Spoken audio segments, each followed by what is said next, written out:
et sikoya wa lokola aboyi ba biloko nyonso ko négocier ici les biloko nyonso ekangami esili a déclaré guerre à Lingi Bitumba et nous voici maintenant prêts pour la guerre. Bande konzela oyo tozalaki kozela ezalaki mulai makasi na tango bino kozalaki koloba ke oh non écoutez boumeli nzela ezali mulai tozali kozela nzela ya kokende kisangani bandundu Équateur tout ça kisasa il faut ba élément ebele nzela ya kokende na Katanga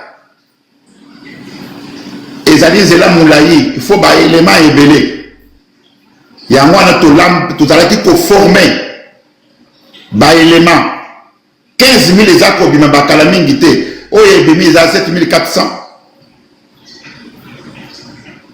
oyo eza kobima eza 15 000 parce que yango nde moto eza kozala armée nationale congolaise, armée révolutionnaire congolaise. FARDC kokufa yango nde moto ko remplacer armée ya Congo. Donc il faut tous en avoir éléments ébélés. Donc, dans la minute où tu as un commando, tu as dit que tu as unité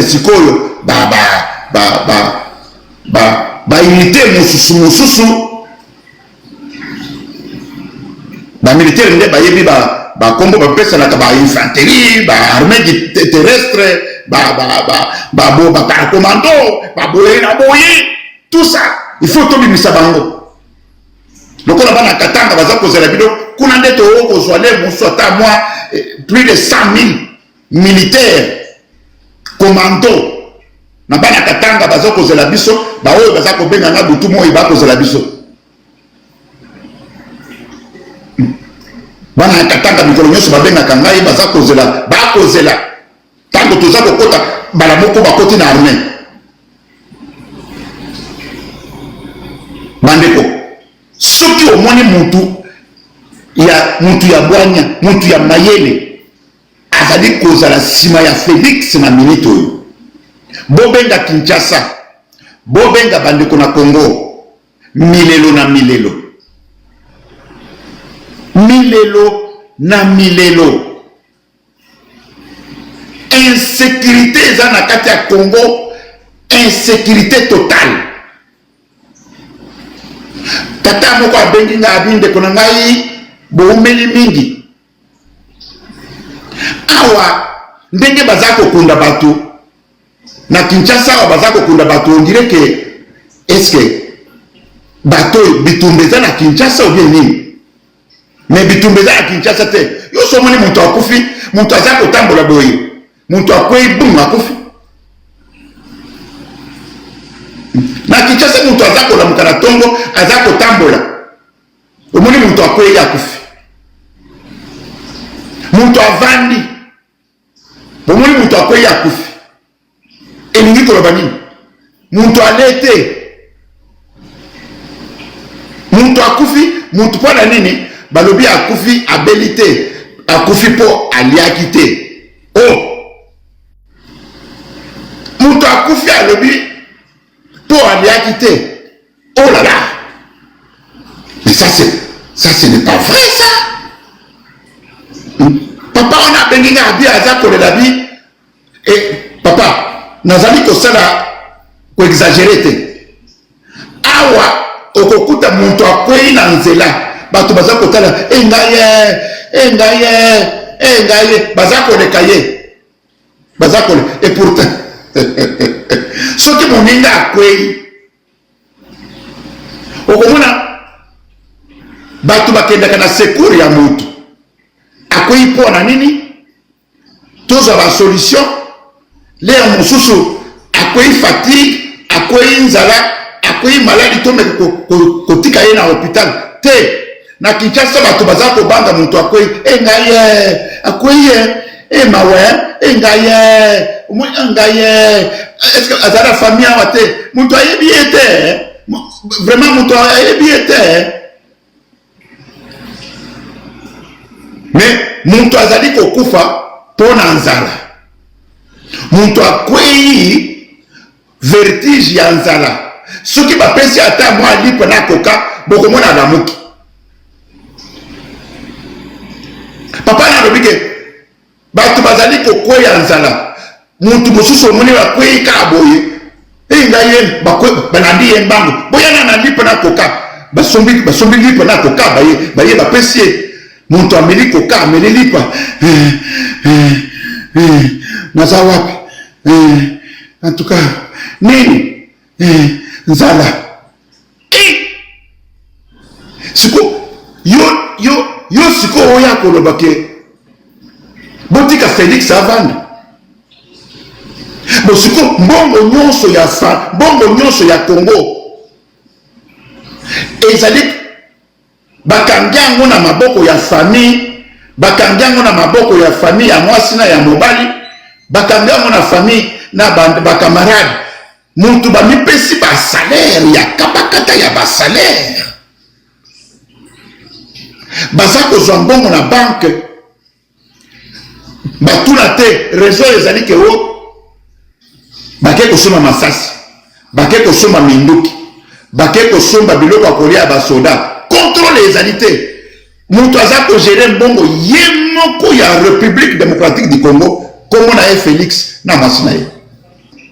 Mais yo moni bande kono yo bazako kufu. Na pasi, na monokoli, na boale. Mutoyo to pesa ki responsabilité ya koleisa biso, ya komelisa biso, kolatisa biso, ya kopesa biso sécurité. Muntu anaza kokokate Kinshasa kuluna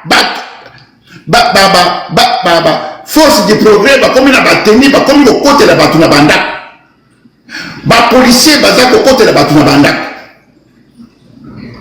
Désordre total, embouteillage. Montoya koko ya kocha batu na ligne ke bino bole ke pabo bino bose. Non, embouteillage ya pamba.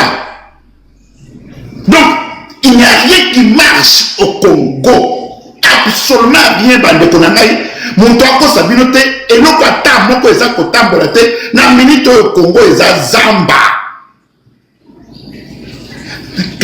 Na Congo tozali ko vivre lokola banyama na zamba. Donc veut dire que muto azana makasi ndo kolia muninga. Kaka ndenge ba lion, kaka ndenge ba éléphant, kaka ndenge ba nyama ba vivre na forêt wana. Exactement ndenge toza ko vivre na Congo. Loi ezalité, règlement ezalité, toyeba te nani mokonzi, toyeba te ke nani ozali nani. Et le bata tokomi mboka ya masangu na mutu nyonso mandefu na mandefu. Toyeba te nani mukolo. Muntu ya boyoyo nde totikela ili suki bokonzi. Te Corneille nanga lobi na biso boye. Bana ya Congo boleli mingi. Tozalaki kolambela bino. Bokolia biloko ya ebeli kitoko, boko sepela. Bana ya Congo bobenga kangai partout, wakanta bo umeli, wakanta bolingaki bolia biloko ya mobesu, c'est-à-dire biloko boye komona de musu to échouer. Espoir na bino ke na ma, soki tokendaka na ndenge ya milelo na bino, bo umeli bozo wapi et tout ça, soki tolandaka bino, mbe tolingaki le mususu tomi kotisa. Après, Félix a gagné biso. Na ba mercenaire na ye, na bato ya bengaki. Balingaki ko beta biso. Dans tango wana, bino bolobi, oh, babeti bango, moni M23, babeti bango, Alliance Fleuve Congo et Bungi. Tout ça qui va précaution, on vous a très bien dit que prenez votre temps. Mon conseiller m'a pas lobby que beaucoup de siko biloko ya kobela. Je ne sais pas si vous comprenez ce mot-là. C'est-à-dire que biloko ebeli, okoli ango koyoka soupe bien, okoli ango koyoka elengi, okoli ango koloba, en tout cas, mama oyo alambaki oyo, en tout cas, ayebi kolamba. Nde eloko biso to, eloko to lambeli bino sikoyo. Corneille nanga lobi ke bokolia. Sikoyo awa lokolo to ba former ba commando, ba militaire te. Ba militaire te. Alliance Fleuve Congo, M23, c'est quoi, commando. Commando, azali préparé pour la guerre. Général Makenga Lobini, à Kolobali Susute, Nambalo ya Kolobela na Kisangani, Nambalo ya Kolobela na Kalemi. Je veux dire, si tu commences sur une attaque, Bamakambo ezali ebele oyo na koko bimisa wate, suite ya ndenge bakonzi bayebisi ngai na koko bimisa wate, mais naza kolobaka mwa moke likolo ba oyo bazali na bwanya comprendre que ndenge ezali kokende napesa maloba epa bato mosusu baoyo bazali na maloba. En tout cas baoyo bakokotia mpe mungwa na pilipili na makambo na lobi na ndenge préparation ya départ ya Kamere Félix ayebisi très bien que non. Écoutez mon cher ami, il faut okende, il faut okende comme ça pour atika place na mboso ye ameka ndenge nini akoko changer constitution. Effectivement il a kosala mabongo lelo Kamere a lobi yango, il a accepté son départ. Alors total ndenge za kokende na pesi maloba et pas ya ndeko unité azawana ndeko mutia azali bango bako intervenir à tout moment parce que za panel na bango to n'est pas ndeko gloire au lobby boni ndeko.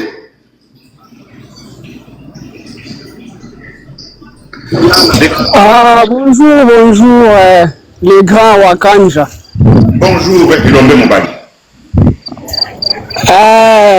Le lingala, je ne parle pas trop, mais sûrement que je vais m'exprimer en français. C'est Ozokan. Très bien.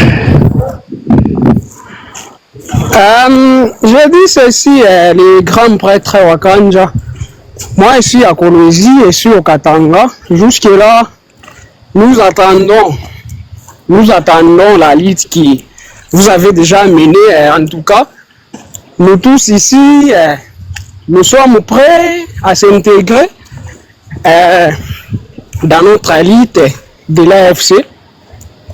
Nous attendons en tout cas, nous serons très contents le jour où vous apprendrez que vous serez ici chez nous au Katanga. Ça nous fera énormément plaisir parce que notre pays n'est pas dans l'unité, notre pays est divisé. Le gouvernement de Kinshasa est un gouvernement techno-tribal de M. Tshisekedi. Lui, il ne vise que ses propres intérêts, il n'est pas pour les peuples congolais. Alors, nous sommes en train de vous attendre, en tout cas, votre arrivée de chez nous ici au Katanga. Et nous avons les soucis, surtout nous les jeunes, de s'intégrer dans l'AFC. Pour le fédéralisme, en fait, les pouvoirs à la base. En fait, le fédéralisme libère la nation. Le fédéralisme, en fait, libère les peuples. Le fédéralisme a de bonnes conditions de vie. C'est ça, en fait, nous sommes en train de vous attendre.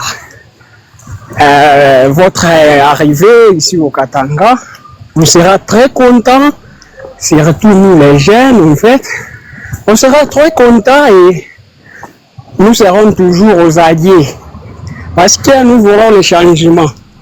Nous voulons le changement, nous voulons que les choses changent parce qu'au Congo nous en avons tout. Nous manquons rien ici au Congo, mais regardez vous-même la souffrance qu'on est en train de souffrir, surtout nous les jeunes Katangais. Notre avenir est hypothéqué par les régimes ici de Tshisekedi. C'est ce qui nous embête un peu.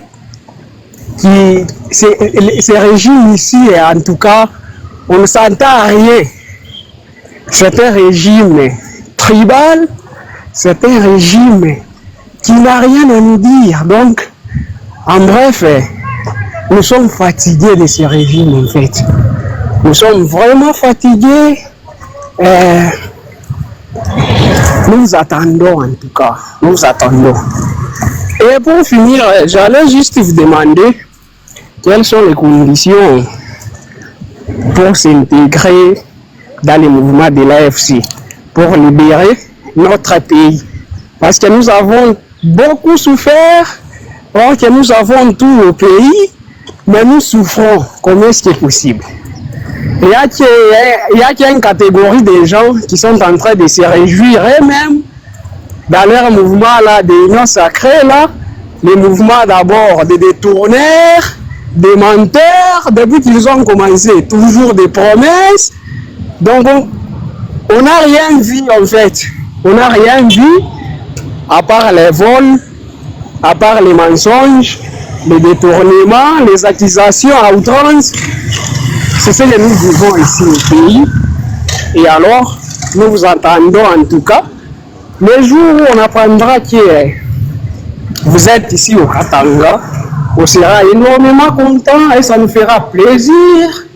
Nous allons faire les tout plutôt pour rejoindre l'AFC, pour libérer notre pays démocratique. Merci beaucoup. Je me remets par là. Merci beaucoup, mon frère Gloire. Bientôt, on va être au Katanga. Quand je parle de Katanga, c'est-à-dire le Lubumbashi, Kolwezi, le Kassi, Kipushi, Kassanji, Dilolo, partout dans les Kamina, le Boudi.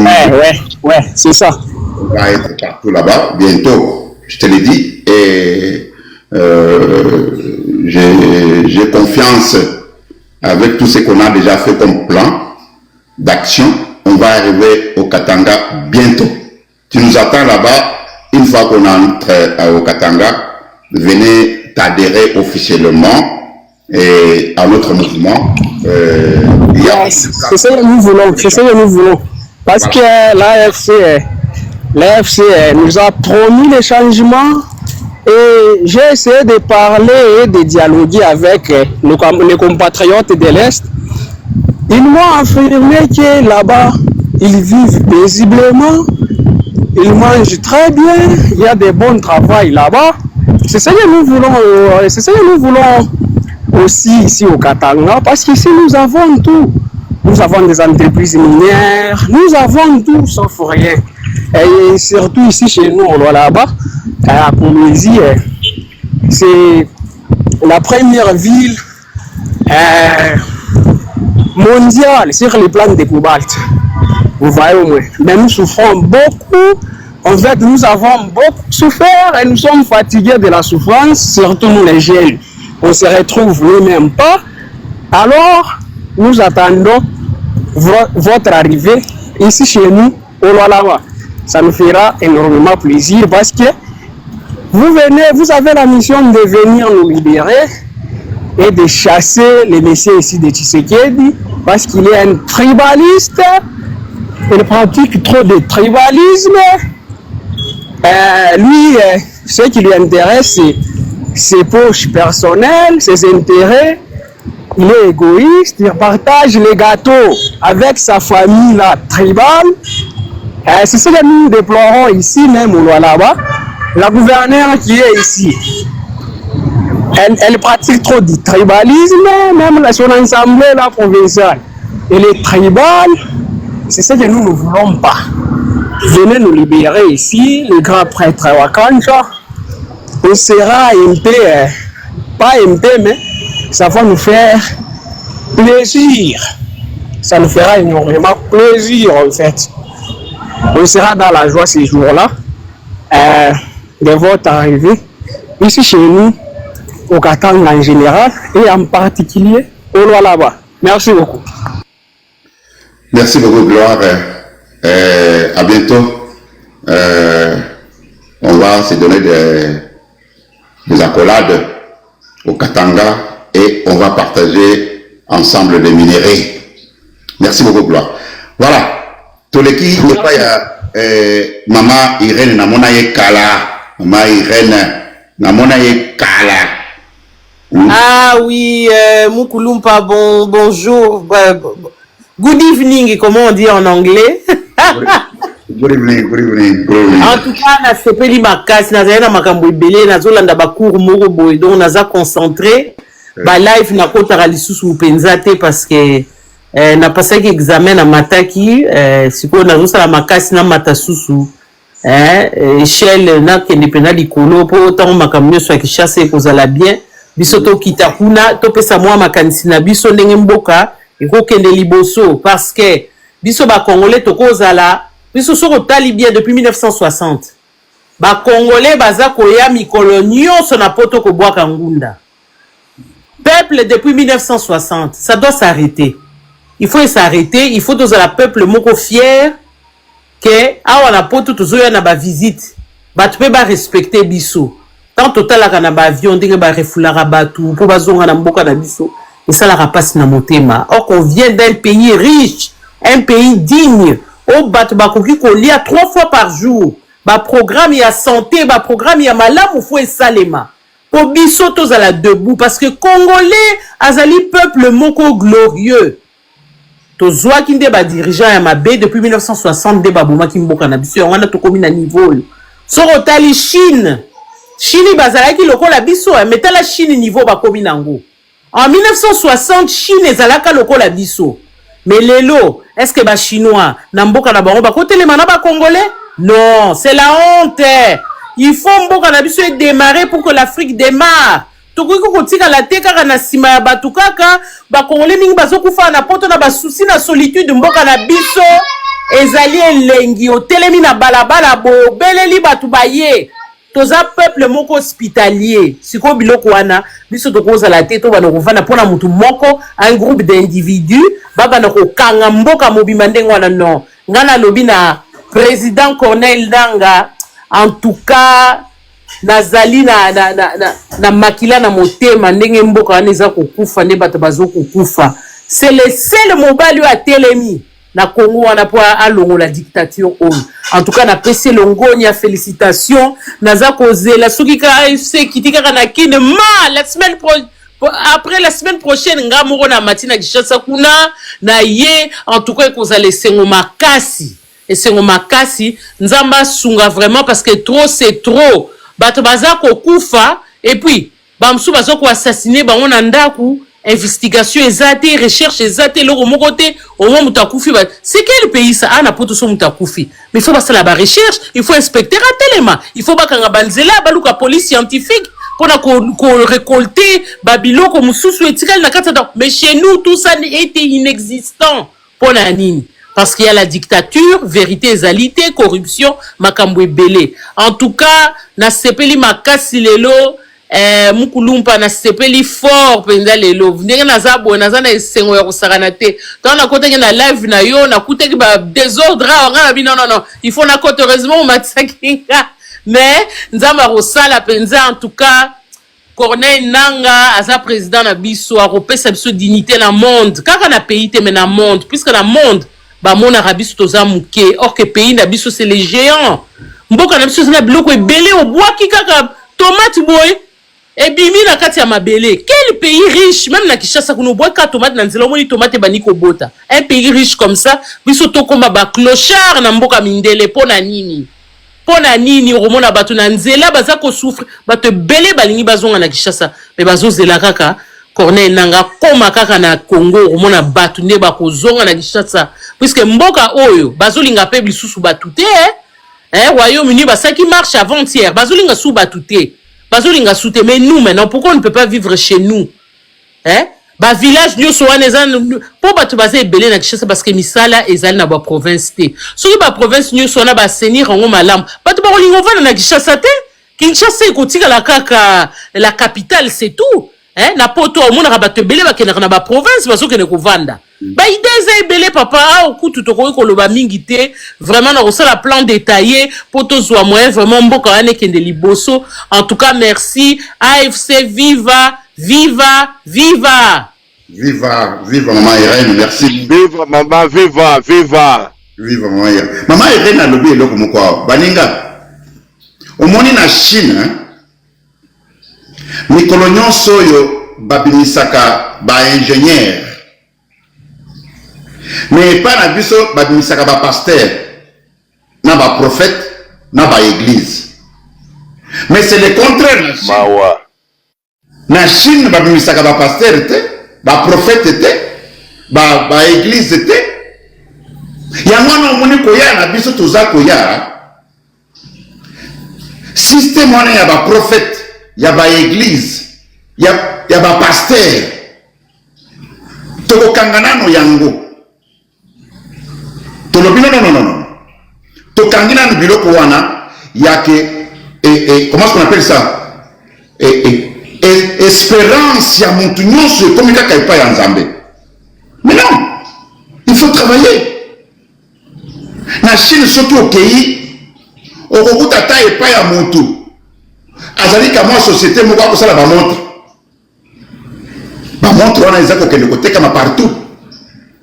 Okomona na ndako ya muntu azalaka mwa société na ye akosala baketch, aza kotonga babilamba, aza kotonga bachemise, aza kotonga. Donc veut dire que kuna ezali nde musala, na Chine ezali nde musala.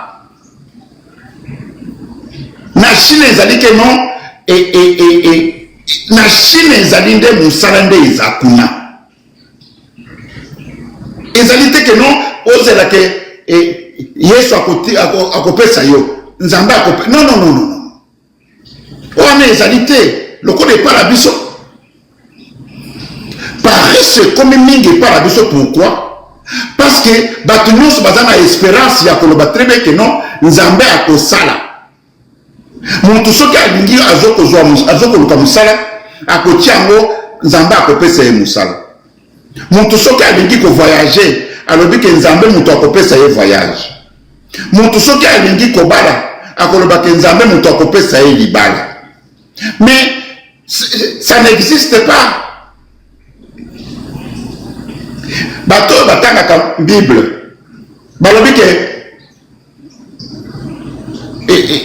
muntu soki asali musala te akolia te, muntu akolia na motoki na ye. Mais c'est le contraire. Sikoya osoki oke na Kinshasa okokuta sikoya wa lundi au dimanche ba église etondi. Omi tuno rebi mais toza dimanche te kala biso toyotambo tozalaki kokola na ba mumpe oya mandefu apembe na misabi ya pembe toyebaka ke église ezalaka na dimanche. Dimanche nde okomona bato balamoki balati kitoko, moto akokende mosala te, bato nyonso balati bitoko. Bato biso wana tokei na église ya bamumpe tokei kosambela ebandaki koomela pe te, ezalaki kosala nde mosu 1 heure du temps. Omoni totyeka boye pampampa Marie mama ya Yesu boye na boye esili toli communion na biso tobimi libanda soki ekotaki na ba 7 heures ba 8 heures tobimi libanda bato nyonso bapanzani. Mais ya lelo te bokende na Kinshasa sikoyo okuta lundi au dimanche na église bato mais bino ya bozosala toyaki séminaire. Séminaire oyo soki esili séminaire ya de guerre, séminaire ya guerre esili séminaire ya bato oyo baza kobela ye séminaire ya bato baza kobela esili séminaire ya bato oyo baza koluka mabala séminaire soki esili séminaire ya bato oyo baza koluka bavoyage bakende poto. Oh là là mes chers amis, l'église c'est toujours paix, paresse.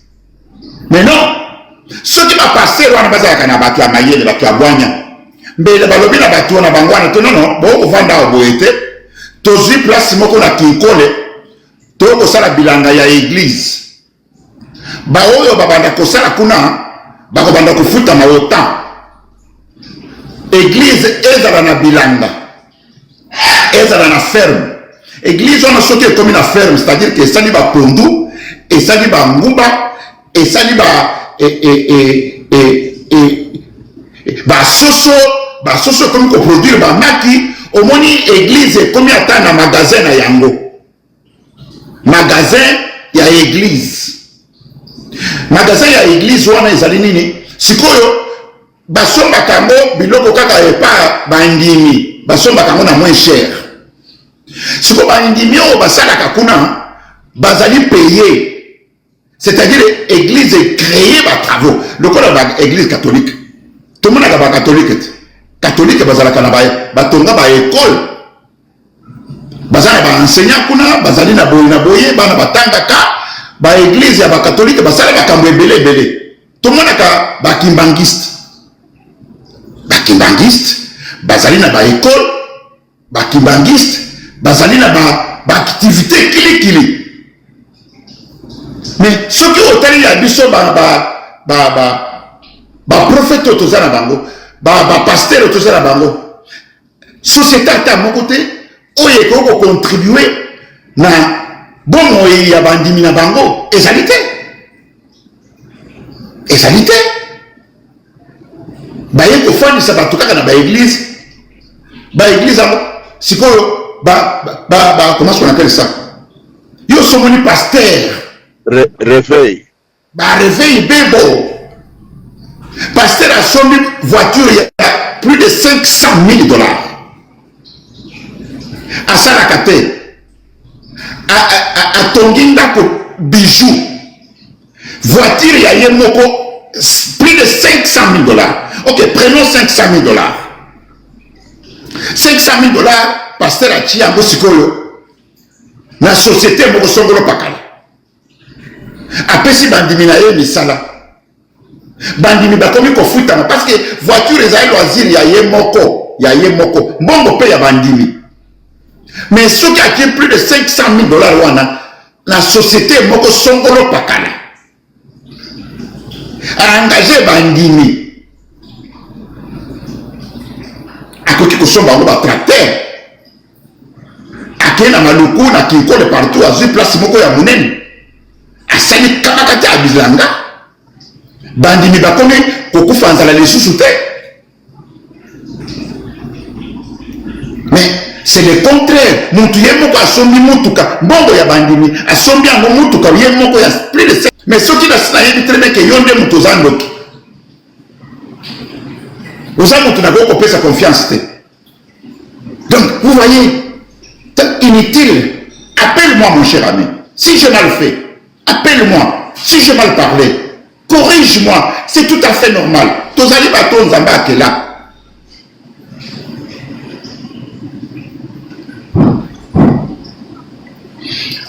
Alors, yango na bande konangai to fongola miso pona koloba ke Félix nano atiki makambo ya ko changer constitution te. Soki bovandi bolobi très bien que oh ici là Félix atika makambo ya ko changer constitution. Félix bazali kokweyisa kamere na tango oyo bakokweyisa kamere automatiquement projet ya ko changer constitution Félix azali kotia ngo na se.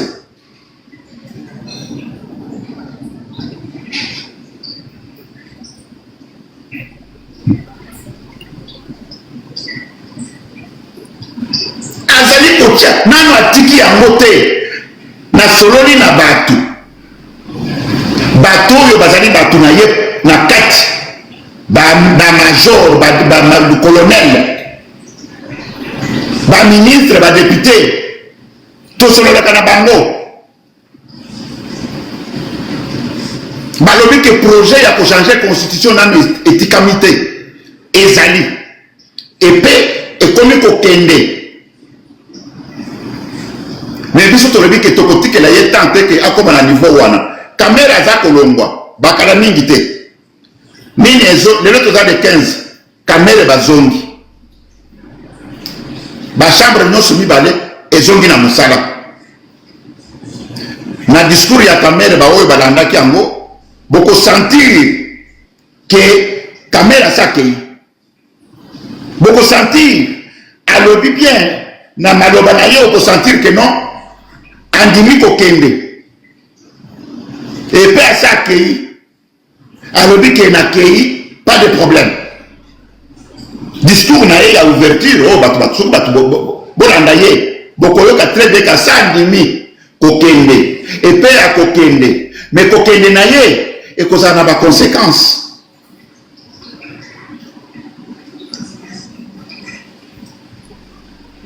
Félix azali mutu ya koyebisa yo lelo oyo bato mokili mobimba ese yebi bien que Félix azali mutu ya parole te wapi bato bakendaki batuti to les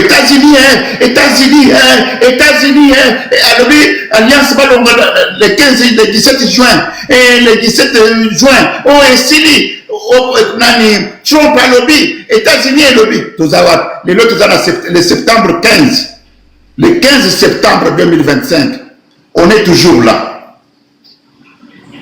Oh, États-Unis alobi akotinda soki banani bakolongola bango bazela bakoyoka bazali wapi lelo tozali le 15 septembre 2025 on est toujours là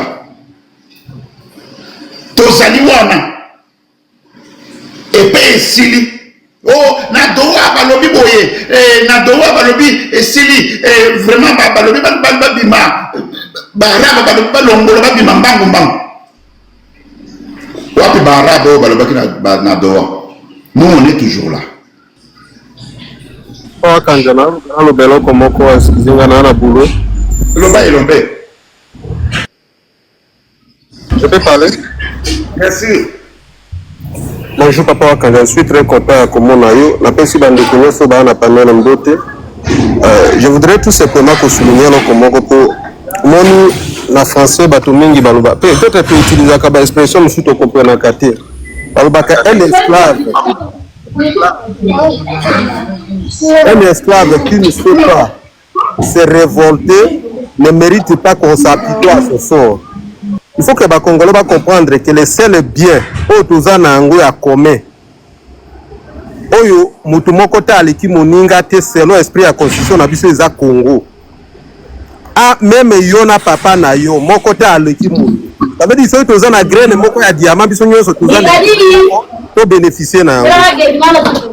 Alors tango tozomona bato mususu awa bazoya totika Félix a koleka même soki nanga elo biso ka se comporter mabe to combattre payer parce que biso tozo luka moto ya koya akosala ke congolais nyonso a bénéficier na biloko na bango eza nengo tozo mona lelo toye na bamboka bato za na États-Unis oza na Canada ozo sepela na mboka bato eza ba ange nde ba ya kotunga bamboka otoza te eza ba citoyen na bango bazwa ki conscience ba comprendre que intérêt public est primé devant intérêt privé.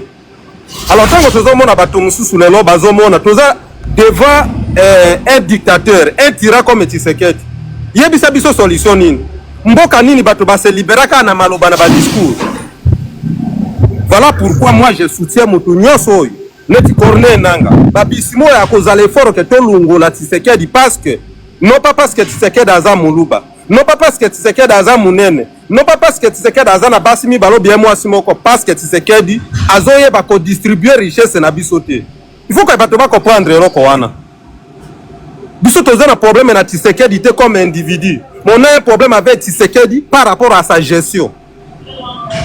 Ce qui bato bazo comprendre eloko wana te, bango ba boy ba réclamer héritage na bango na para bango Congo ba pesi Tshisekedi, biso na para na biso ezaneti na famille to réclamer à biso. Yango tolobi toza sima ya AFC, toza sima na bango. Et nous tous nous devons contribuer, faire un effort. Il y a qu'on fait repartir le pouvoir dictatorial et tirer des leçons dans l'histoire pour que les dictateurs nyos à qu'on met la juste sur le pouvoir. Voilà, tant qu'on a moni lobby de Corneille Nanga présenté, bah commando baza formé. Je me dis oui. On ne peut pas prendre quelqu'un du jour au lendemain, il devient militaire comme Tshisekedi le fait. Les Ouéwa sont devenus des militaires. Donc voilà, on a encouragé Ango. On a eu la lubayango, on a battu la conscience et puis on a eu une définition de conscience. Conscience, c'est comprendre que le Congo nous appartient nous tous et nous tous nous devons bénéficier de ça. C'est ça être conscient.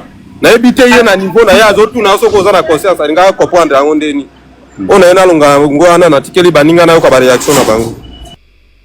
Merci Mingi et l'homme Mobali, docteur Pawa. En tout cas, conscience. Boyebi, madame docteur, il y a conscience.